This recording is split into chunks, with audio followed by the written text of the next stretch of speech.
Namaste and welcome to Let's Talk Homeopathy, your peaceful corner of the world where healing meets wisdom. I'm Dr. Soumya Singh, and each week we dive into the art and science of homeopathy. One remedy, one case, one conversation at a time. So grab your cup of tea and let's begin the journey together. Today, let's unravel something many of us confuse the difference between abrupt, impulsive, and rash behavior. These may seem interchangeable, but to a homeopath, each word can point to a different remedy, a different state of imbalance. Let's define each term, and I'll walk you through real life clinical scenarios to show you what I mean. Abrupt behavior refers to a sudden, often unexpected change in speech, mood, or actions, but not necessarily without a forethought.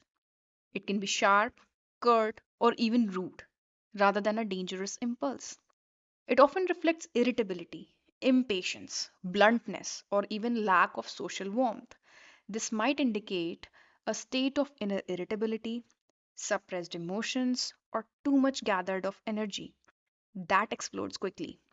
These patients may not intend to hurt or offend, but their tone, body language, or suddenness jars others.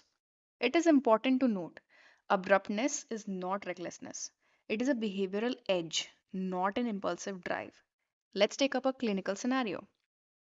I asked a patient, "You seem irritated. What happens when people keep you waiting?" The patient said, "I just tell them straight. I can't stand it. I don't see the point of pretending." I asked, "Do others ever say you sound rude?" He says, "All the time, but I don't mean to. I just speak fast and sharp." Here, his behavior is abrupt, a sharp shift from silence to aggression. It's not necessarily impulsive, as he may have been bottling up his emotions. Now comes impulsive. It describes acting on a sudden internal urge without adequate thought. Here, emotion precedes reason. The patient doesn't pause, they feel and act, driven by a sudden urge. It may be playful, risky, or harmful, but always unplanned and emotionally driven. It is often linked to anger, excitement, fear, or a strong desire. Later, the patient may say, "I didn't think, I just did it." Let's take up a scenario. A mother comes to me and says, "Doctor, he jumped off the roof into the pool for no reason." The patient says, "I don't know. It felt like I had to do it, so I just did it. My brain said no, but my body said yes. So yeah, I did it." This is classic impulsivity, driven by a urge of energy or emotion, without forethought. No brewing, no anger, no deliberation, just sudden action. Now comes the rash.